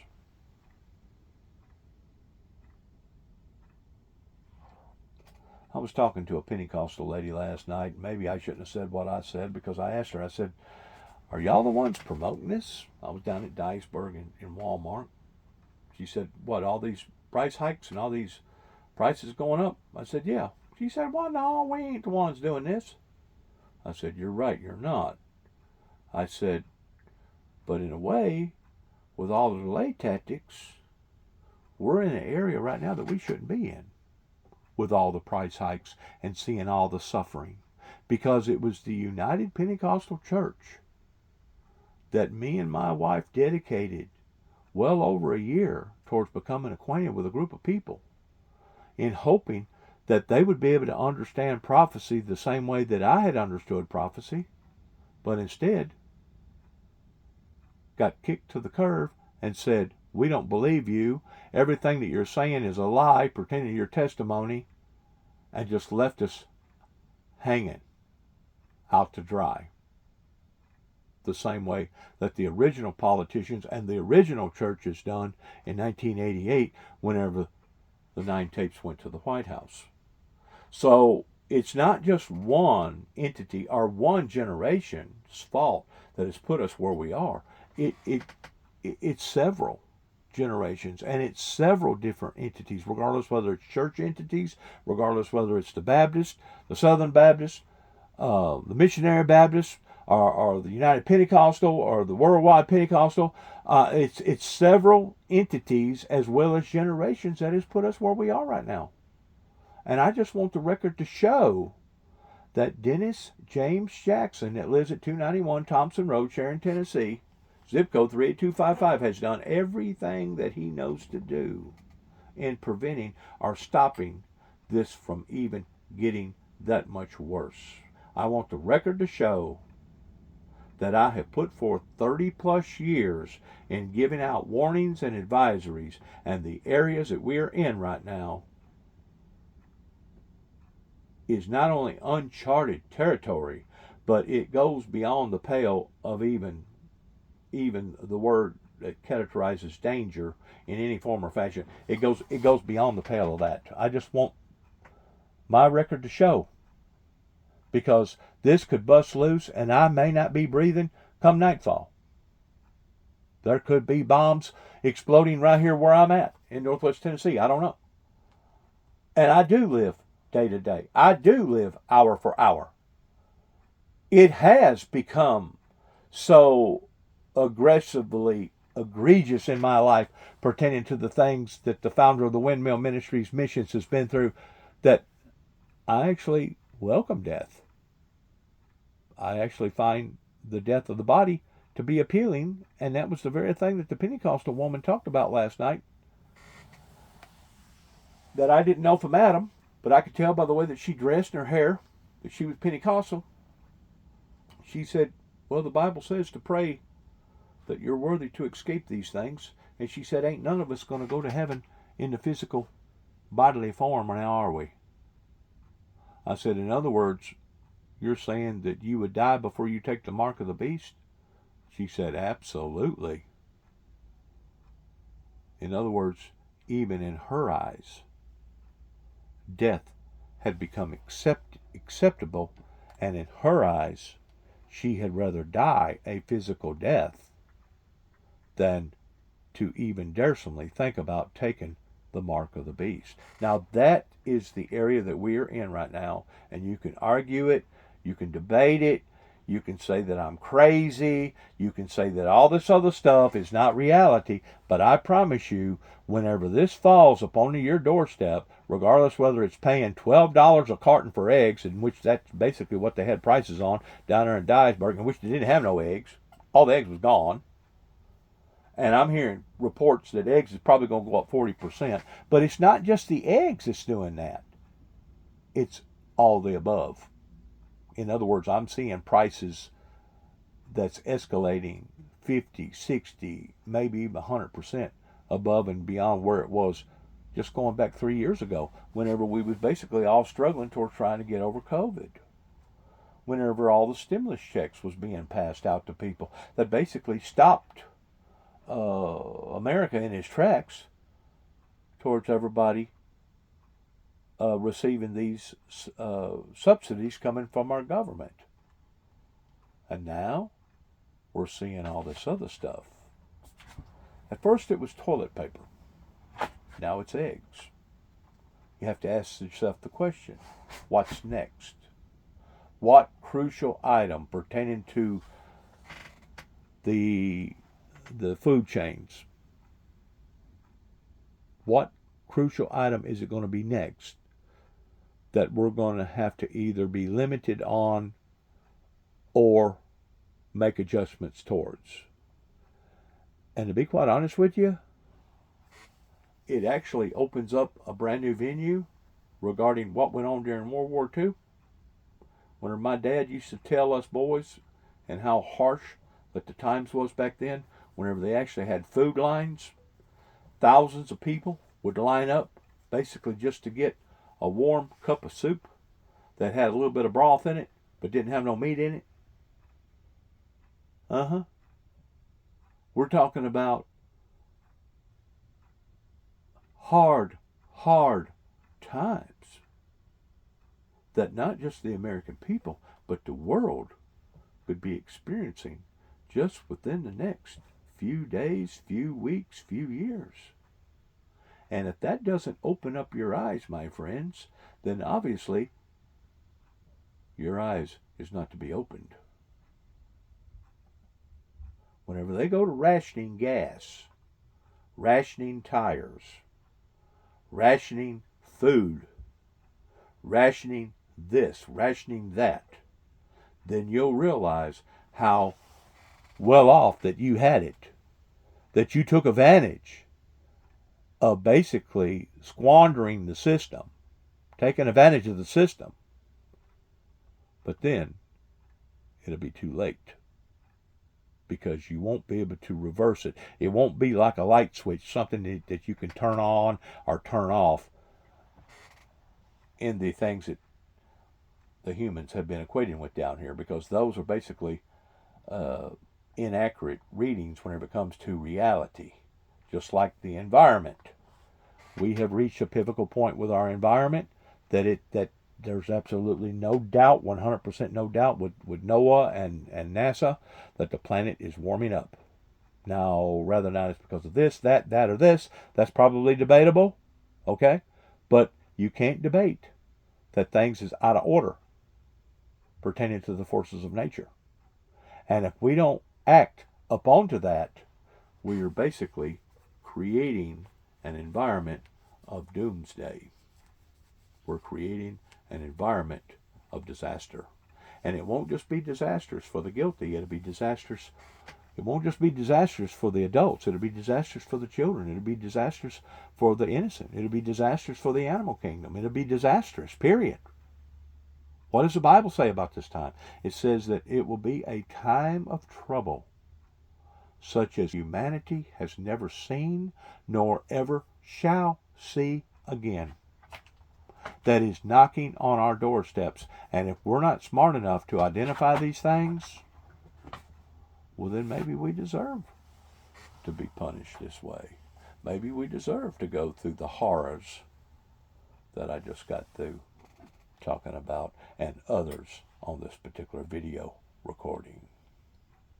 Intelligence, the CIA confirmed that they did stop sharing intelligence with Ukraine. We've been sharing it partially for our own purposes, but also certainly to help them on the battlefield. Why would we stop it? Is it just part of the stick that Donald Trump's using to create the circumstances to sign this minerals deal? There is no geopolitical or American strategic reason for stopping military or particularly intelligence aid. We shut down some of these operations. You can't restart them overnight. And you know what's remarkable is, you had the United States voting the other day in the UN with Russia, North Korea, Iran, Nicaragua, kind of the bad guys who we've all grown up to believe. He is now siding with the ultimate bad guy in Putin. He's giving Xi, I think, a green light on Taiwan, and our ability to have any kind of alliance with democracies is being undermined. And again, this is not something once you do, you can build back trust overnight. When we side with authoritarian regimes, when we stand up against our allies, Canada, Mexico, the Europeans, frankly, against democracies, I agree with Alyssa Slotkin, who I think did a great job last night. Ronald Reagan's got to be rolling over in his grave. The Russia again and again and again, because of what has materialized in the past 30 plus years that didn't just start overnight. That the people that did start this are still not held accountable. Still driving nice vehicles, still got their casual, nice clothes that they wear, still got their big bank accounts, still have their second and third homes, still has all their other businesses in line, still has their yachts and etc. And you call that justice? That's the reason why I continue to keep saying it's not only a two-tier justice system, but it's actually a three-tier justice system up onto the injustices that happens regarding people's lives here in America that gets caught in between a hard place and a rock to the degree that they can't hire a Johnny Cochran to defend themselves and has to rely, such as what I had to rely upon in being appointed defense attorneys that allowed for me to go through what I went through.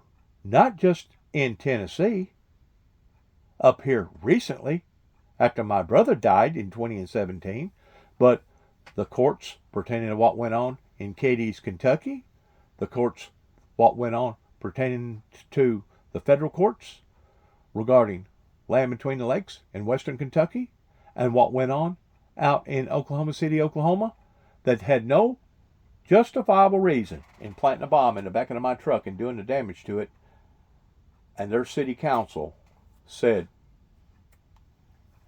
we ain't just going to screw this guy halfway. We're going to screw him all the way. We're not going to pay for the damages that we've done, because if we do that, that'd be taking up and admitting guilt. So they tried to make a spectacle out of me in Oklahoma City, Oklahoma, pertaining to being treated unjustly, unfairly, and now that's going to come back and bite everybody in the you-know-what. Talk about pulling the biscuit out of somebody's mouth. That's exactly what our American people, that's exactly what our American alliances is going to see by stopping all aid, basically leaving those poor people as sitting ducks over there in Ukraine. That, if you ask me, that's the greater of the two evils. You'd have been better off never to have obligated yourself towards taking care of these people than to get them halfway to the finish line and then all of a sudden, oh, well, I can't do this. We're just going to quit sending anything to you. Kind of like abandoning your responsibilities. And that's exactly what it is. And it's very, very dangerous. And it's putting out signals to the rest of the world towards just exactly how sorry and rotten and worthless and no good that our country can actually do. I'm ashamed. I'm absolutely ashamed of what has happened, what is happening, that should not be happening. I'm ashamed. I'm appalled. I'm appalled by this. To think that we're dealing with people's lives, my friends. We're not talking about a speeding ticket. We're not talking about writing a bad check pertaining to it being a misdemeanor. We're talking about human beings' lives that we're doing this to. Are the other half of this this peace deal that Donald Trump says is coming. Any indication that the Russians are actually looking for peace? I know you see the intelligence. Yeah, listen, I've seen no indication. Matter of fact, when Trump has already given up, Ukrainian points that could have been exchanged in a negotiation, such as Ukraine joining NATO or territorial gains being given up. And the remarkable thing is, we're cutting off the legs of our Ukrainian partners. But you don't see China, North Korea, or Iran cutting back any of their assistance to Russia. Why exactly. would we tip the deck so much in favor of a brutal dictator like Putin, who, if he's successful in Ukraine, will not stop there, will look at the Baltic states, will look at Poland? Why would you give, in effect, a green light for Xi to expand China's interest in the South China Seas. And what do you say to our allies of 70 years? Oh, don't worry, we got you back. It's suicidal. It's absolutely suicidal. And you know who it's suicidal to? Us. We the people, the American people. That various government agencies is doing this. That's making us all look like sorry, worthless, no good for nothing human beings. Is Ronald Reagan rolling around in his grave? Huh. I'm pretty sure right now probably all of them are. I'm pretty sure right now all of them are. And you wonder how come God keeps shaking his fist at the American people, and we're seeing all these horrible things that continues to ravage the American people coming in one form or the other? Quit second guessing towards why we're being jinxed, or why bad luck is falling upon to the American people this way. Quit second guessing it. Again, go back to just intelligence. This is a sharing process. Are people going to really share intelligence with us? Our allies? If they think we're going to cut them off, or frankly, if sometimes that intelligence is not... It's actually more like a setup. You're setting somebody up. You're telling them, hey, I'll take care of you. I'll foster you. I'll go to an animal shelter and I'll take care of this animal. Or I'll adopt through an adoption agency this child. And then all of a sudden you're going to drop those original responsibilities or obligations that you made. It's a setup. You're setting that person up, or setting that entity up. And the rest of the world's going to see this, and whenever they do, there could be wide world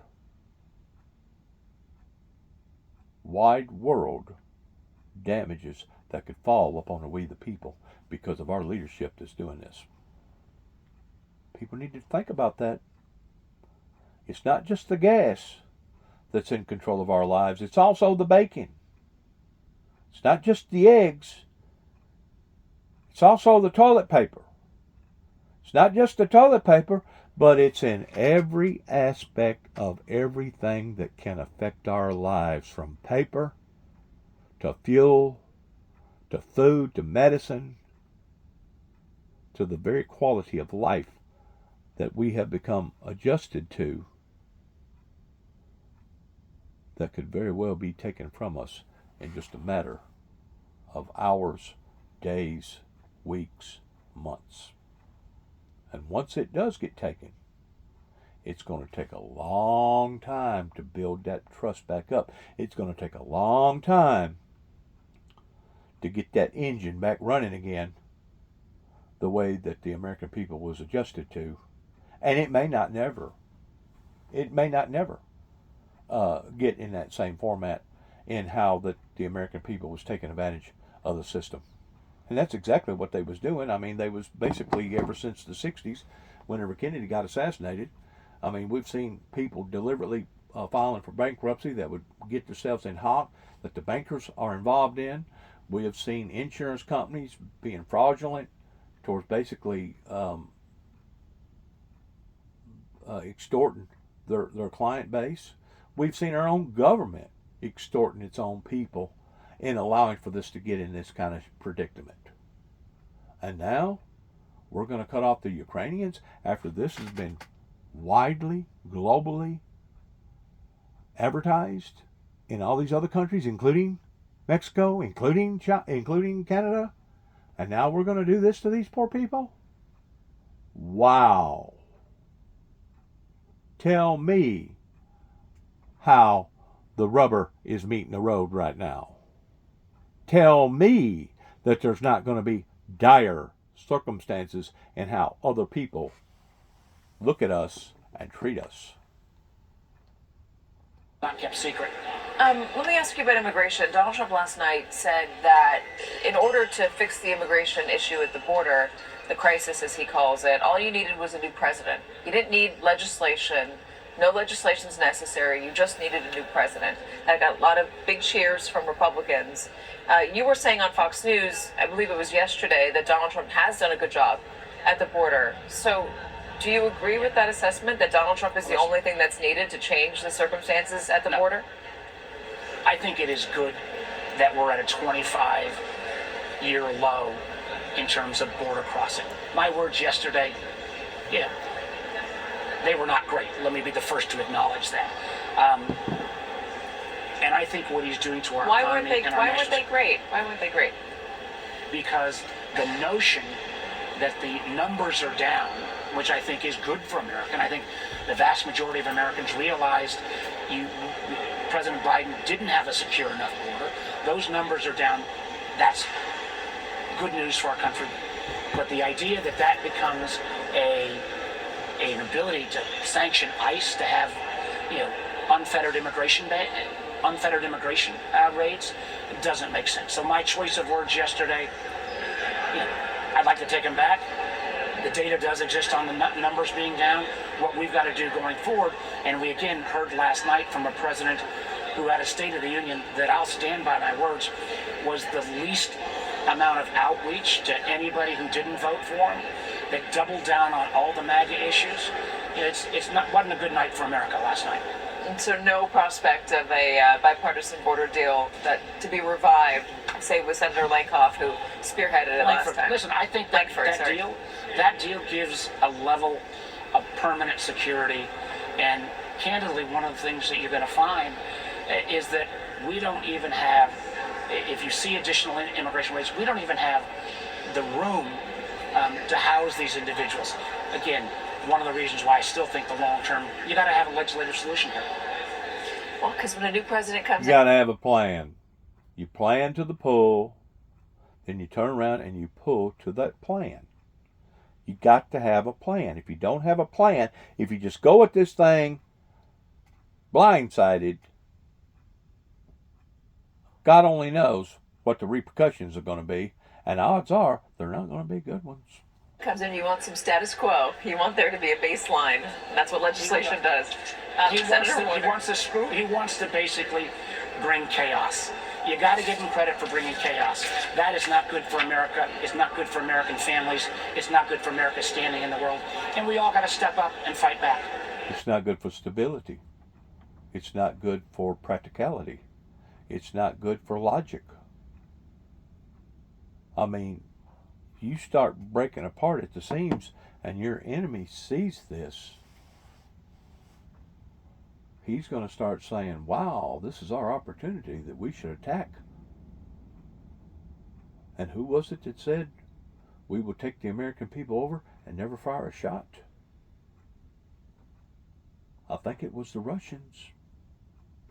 People need to think about that in having an American president right now that is leaning more towards acting, given the appearances of siding with a dictator that we have seen with our own eyes attack maternity wards, funerals, hospitals, schools, basically committing acts against the Geneva Agreement in attacking the civilians over there again and again and again. The evidence is stacked as high as the sky is long, being a mile high, of what type of rootless, cruel, evil, demonic dictator that Mr. Putin has become, that needs to be in the same category as Adolf Hitler or Bin Laden. My friends, we are in dangerous territory right now. We are in uncharted territory, and I just pray to God of those that get a hold of this message that they are prayed up, packed up, and ready to go up, because anything could occur within the next few hours, within the next few days, within the next few weeks, within the next few months. It is that critical. We have reached a point of almost no return. especially if we keep going at this in a lopsided, incorrect, bad way. Good luck to all of us. God bless America. God bless our troops. God bless our endeavors towards which way we go from this moment on. And may God have holy divine mercy on all of us, because I'm truly convinced after last night and today listening to these reports that the American people in the world are truly in need of. Shalom. And good luck to all of us.